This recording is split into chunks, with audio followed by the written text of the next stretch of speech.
નમસ્કાર, હું દીક્ષિતા પટેલ નર્મદા સમાચારમાં આપનું સ્વાગત છે। સૌપ્રથમ જોઈશું આજના મુખ્ય નર્મદા સમાચાર। ગુજરાતમાં ચાંદીપુરા વાયરસના હાહાકાર વચ્ચે ભરૂચ વિપક્ષની આરોગ્ય વિભાગમાં રજૂઆત। પાણી પહેલા પાળ બાંધવી ખૂબ જરૂરી જણાવ્યું વિપક્ષે। ભરૂચ જિલ્લાના આરોગ્ય કેન્દ્ર અને દવાખાનામાં બ્લડના સેમ્પલ અને જનજાગૃતિ ફેલાવવા પ્રયાસ કરવા માંગ કરાઈ। ભરૂચ શહેર અને જિલ્લામાં ગૌરી વ્રતનો ઉત્સાહપૂર્વક આરંભ। કુંવારિકાઓનો પ્રિય તહેવાર ગૌરી વ્રત અને જયા પાર્વતી વ્રતનો આજે શુક્રવારથી આરંભ થયો છે।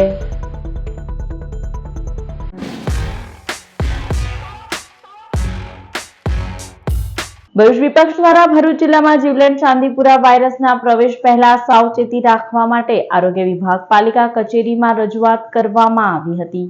છેલ્લા અઠવાડિયાથી ગુજરાતમાં ચાંદીપુરા વાયરસ હાહાકાર મચાવી રહ્યો છે।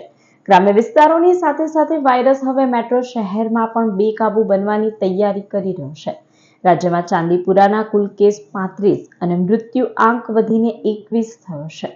ત્યારે ભરૂચ નગરપાલિકા વિપક્ષના નેતા શમશાદ અલી સૈયદ, હેમેન્દ્ર કોઠીવાલા સહિતના સભ્યોએ જિલ્લા આરોગ્ય વિભાગની કચેરી ખાતે જિલ્લા આરોગ્ય અધિકારી અને પાલિકાના મુખ્ય અધિકારીને રજૂઆત કરી હતી અને ચાંદીપુરા વાયરસના જિલ્લામાં એક પણ કેસ નથી, પરંતુ આરોગ્ય કેન્દ્ર અને પાલિકા સંચાલિત દવાખાનામાં વાયરસ સામે લડવાની સુવિધા ઊભી કરવા સાથે ભરૂચની તમામ સ્કૂલ અને ઘરોમાં blood sample door to door લેવા સહિત જનજાગૃતિના કાર્યક્રમ યોજવા પ્રયાસ કરવામાં આવે તેવી માંગ કરવામાં આવી છે। ગુજરાતમાં ચાંદીપુરા વાયરસના લક્ષણોના સતત કેસો વધી રહ્યા છે। અંદાજિત 35 જેટલા કેસો હાલમાં નોંધાયા છે। તેમાંથી 50% જેટલા મૃત્યુદર તેનો છે। સદનસીબે ભરૂચના અંદર હાલમાં એક પણ કેસ નથી, પણ પાણી આવતા પહેલા પાળ બાંધવી જરૂરી છે।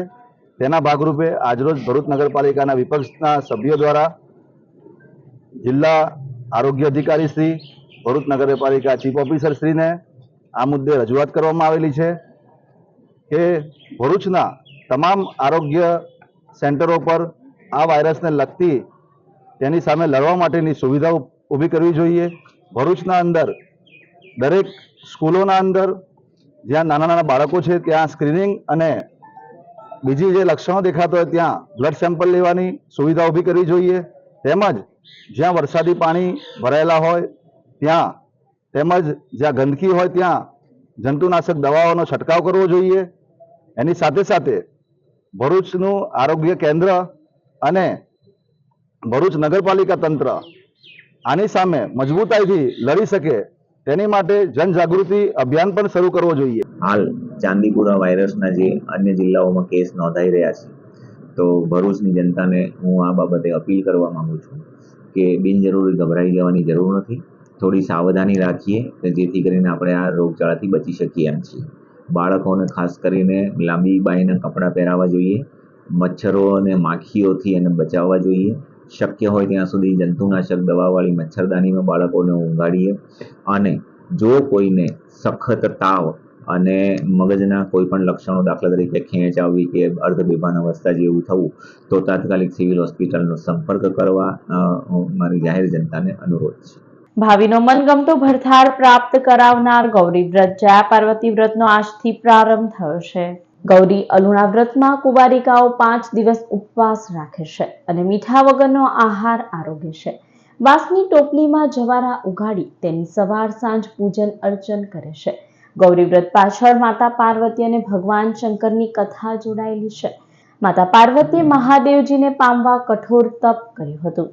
આથી કુંવારિકાઓ જો આ વ્રત કરે તો તેઓને ભાવિનો મનગમતો ભરથાળ પ્રાપ્ત થતો હોવાની માન્યતા છે। આજે પ્રથમ દિવસે જ પાડવાઓએ ઘરે તેમજ શિવાલયોમાં જવારાઓનું પૂજન અર્ચન કર્યું હતું।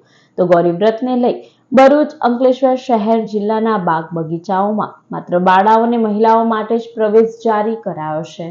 ભરૂચ પાલિકાના બહુચર્ચિત ડમ્પિંગ યાર્ડના કોન્ટ્રાક્ટર સુરતના ડીએસ પટેલને લેન્ડ રેવન્યુ કોડની કલમ 73 AA ના ભંગ બદલ ₹13.52 લાખ ભરવા હુકમ કરાયો। ભરૂચ નગરપાલિકા દ્વારા માંડવા ડમ્પિંગ સાઇટની જમીન ઉપરથી 1 મે 2021 થી 21 માર્ચ 2022ના સમયગાળા માટે ઓપરેશન અને મેન્ટેનન્સ ઓફ સેગ્રીગેશનના કામે ડીએચ પટેલને વર્ક ઓર્ડર અપાયેલ. આ કામ માટે ડીએચ પટેલ દ્વારા અંકલેશ્વર તાલુકાના અમરતપુરા ગામની નિયંત્રિત સત્તા પ્રકાર 73 ની આદિવાસીની જમીન સક્ષમ અધિકારીની મંજૂરી વિના ભાડે રાખેલ. ભરૂચના જાગૃત નાગરિક દ્વારા કલેક્ટરને રજૂઆત કરાઈ હતી. અંકલેશ્વર મામલતદાર દ્વારા તપાસ કરાવતા જમીન મહેસૂલ કાયદાની કલમ 73 નિયંત્રિત સત્તા પ્રકારની હોય, પૂર્વ પરવાનગી સિવાય ભાડે આપેલ હોવાથી શરત ભંગની કાર્યવાહી હાથ ધરાઈ હતી. સુરતના કોન્ટ્રાક્ટરને વાદગ્રસ્ત જમીનની જંત્રી કિંમતની 3 ગણી ₹13,52,000નો દંડનો હુકમ કરાયો છે. તબદીલી ગેરકાયદેસર જાહેર કરી વાદગ્રસ્ત જમીન ખાલસા કરી બુજારહિત સરકાર સંપ્રાપ્ત કરવા હુકમ કરાયો છે. દંડની રકમ જ્યાં સુધી વસૂલ ન થાય ત્યાં સુધી કોન્ટ્રાક્ટરની અન્ય મિલકતના બીજા હકમાં દંડની રકમના બોજાની નોંધ દાખલ કરવાનો પણ હુકમ કરાયો છે.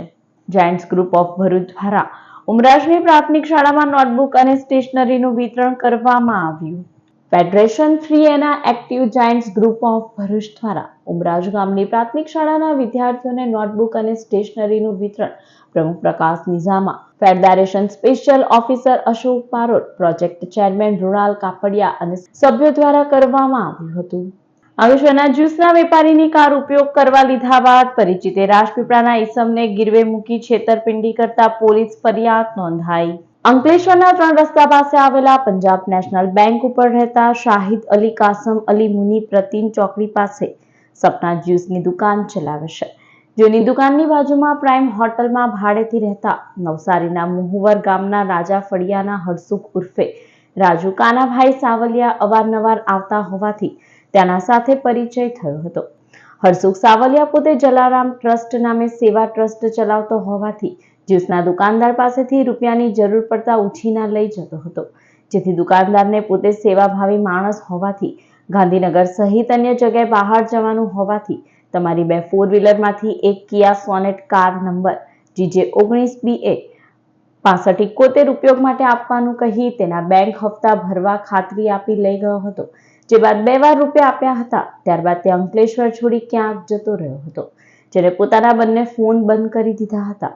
જે બાદ શાહિદ અલી કાસમ અલી મુનીના પુત્રને તેઓની ગાડી રાજપીપળાના ચેતન રોજગાર પાસે હરસુખ સાવલિયા પોતાની પત્નીના નામે હોવાનું કહી ગીરવે મૂકી ગયો હોવાનું જાણવા મળતા વિશ્વાસઘાત અને છેતરપિંડી અંગે અંકલેશ્વર બી ડિવિઝન પોલીસ મથકે ફરિયાદ નોંધાઈ છે. હું ફરિયાદી એ માટે કરું છું કે હરસુખભાઈ સાવલિયા કરીને માણસ હતો, એ અમારી બાજુની હોટલ પ્રાઇમ ઇનમાં રહેતો હતો. 1.5 વર્ષ રહ્યો અને પછી મારા પપ્પા અને મારી સાથે દોસ્તી કરી કે ભાઈ હું જલારામ સેવા ટ્રસ્ટનો માલિક છું, એવી રીતના કરીને અમારી પાસે દોસ્તી કરી અને અમારે પૈસાનો 1-2 વખત વ્યવહાર કર્યો. એવી રીતના અમને વિશ્વાસમાં લઈ અમારી પાસે કિયા સોનેટ ગાડી, વ્હાઇટ ગાડી નંબર GJ19BA 6571 આ ગાડી નંબર હતી. તો એ અમને એવું કીધું કે હું આ ગાડી લઈ જાઉં છું, મારે જુનાગઢ, ગાંધીનગર, અમદાવાદ જવાનું રહી છે, તો તમે મને આ ગાડી આપો, હું તમને આ ગાડીના નિયમિત હપ્તા ભરીશ. એવું કહીને માણસ લઈ ગયો અને 2 મહિનાના હપ્તા ભર્યા અને 3જા મહિનેથી એ ભાઈએ નંબર સ્વિચ ઓફ કરી નાખ્યો. અને અમારી ગાડી અમને રાજપીપળા ખાતે મળેલી હતી. મારો એક ફ્રેન્ડ હતો, એમણે મને વિડીયો કોલ કરીને બતાવી હતી કે તારી ગાડી આ રહી અને અમે ફરિયાદ કરવા આજીજી કરેલી છે. અંકલેશ્વર નગરપાલિકા દ્વારા શારદા ભવન ખાતે સફાઈ કર્મીઓ માટે તાલીમ વર્ગ સેમિનાર યોજાયો હતો. અંકલેશ્વરના શારદા ભવન હોલ ખાતે અંકલેશ્વર નગરપાલિકા અને ONGC દ્વારા સફાઈ કામદાર, ડોર ટુ ડોર કર્મચારી, ડ્રેનેજ સ્વીપર અને મજૂરો માટે તાલીમ વર્ગ યોજાયો હતો. જેમાં કર્મચારીઓને સ્વચ્છતા અંગે તાલીમ આપવામાં આવી હતી. સાથે આમંત્રિત મહેમાનોના હસ્તે સેફટી કીટનું પણ વિતરણ કરવામાં આવ્યું હતું. આ કાર્યક્રમમાં પાલિકા પ્રમુખ લલિતાબેન રાજપુરોહિત, પૂર્વ પ્રમુખ વિનય વસાવા અને મુખ્ય અધિકારી કેશવ કુલડિયા તેમજ ONGCના અધિકારીઓ સહિત આમંત્રિતો અને કર્મચારીઓ ઉપસ્થિત રહ્યા હતા. હજરત પીર સૈયદ મોહમ્મદ અલી ફઝલે અલી કાદરી બાબા ઉર્ફે હઝરત ગાંડે બાવાનો 46મા સંદર શરીફની ઉજવણી કરવામાં આવી હતી. અંકલેશ્વરના હલીમશાહ દાદા રોડ ઉપર આવેલ કાજી ફળિયા સ્થિત વલીએ કામિલ નૂર સરાપા નૂર હઝરત પીર સૈયદ મોહમ્મદ અલી ફઝલે અલી કાદરી ગાંડે બાબા રહેમતુલ્લાહ અલ અહેનો 46મો સંદર શરીફની ઉજવણી કરવામાં આવી હતી. જેમાં મુસ્લિમ આગેવાનોએ દરગાહ અને સંદલ લગાવી શંદલ શરીફની ઉજવણી કરી હતી. આ કાર્યક્રમમાં હિન્દુ મુસ્લિમ બિરાદરો જોડાયા હતા. અંકલેશ્વરની રાજપીપળા ચોકડી પાસે સદાનંદ હોટલના ગેટની સામે ખાડામાં ટ્રક ફસાઈ જતા પલટી ખાતા દોડધામ મચી ગઈ હતી. હાલ અંકલેશ્વર રાજપીપળા રોડની વરસાદી સિઝન વચ્ચે કામગીરી ચાલી રહી છે, ત્યારે ગતરોજ સાંજના સમયે બંધ બોડીની ટ્રક લઈ ચાલક અંકલેશ્વરની રાજપીપળા ચોકડી પાસેથી પસાર થઈ રહ્યો હતો. તે વેળા ટ્રક ખાડામાં ખાબકતા ફસાઈ ગઈ હતી, જેના પગલે ટ્રક નમી પડી હતી. આ ઘટનામાં કોઈને પણ જાનહાનિ નહીં થતા સૌ કોઈએ રાહતનો શ્વાસ લીધો હતો.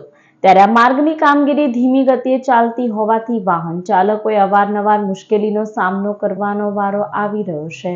સાઈ કલ્યાણ પરિવાર દ્વારા વાગરાના અટાલી ગામની આશ્રમ શાળામાં અભ્યાસ કરતી બાળાઓને ગૌરી વ્રત નિમિત્તે ડ્રાયફ્રૂટ અને ફ્રૂટ સહિતની કીટનું વિતરણ કરવામાં આવ્યું હતું. દાહોદ મધ્યપ્રદેશમાંથી આવતા શ્રમિકો દહેજ ઇન્ડસ્ટ્રીયલ એરિયામાં રોજીરોટી માટે આવતા હોય છે. વાગરાના અટાલી ગામની આશ્રમ શાળામાં 130 બાળકો અભ્યાસ કરે છે. જે બાળકોમાંથી ગૌરી વ્રતમાં ઉપવાસ રહેનાર બાળાઓને આજરોજ સાઈ કલ્યાણ પરિવાર દ્વારા ડ્રાયફ્રૂટ અને ફ્રૂટ સહિતની કીટનું વિતરણ કરવામાં આવ્યું હતું. ભરૂચ એકતા એજ લક્ષ્ય નારી શક્તિ શાખા દ્વારા ગાયત્રીનગર શાળાની કન્યાઓને સૂકા મેવા અને શૃંગાર કીટનું વિતરણ કરાયું.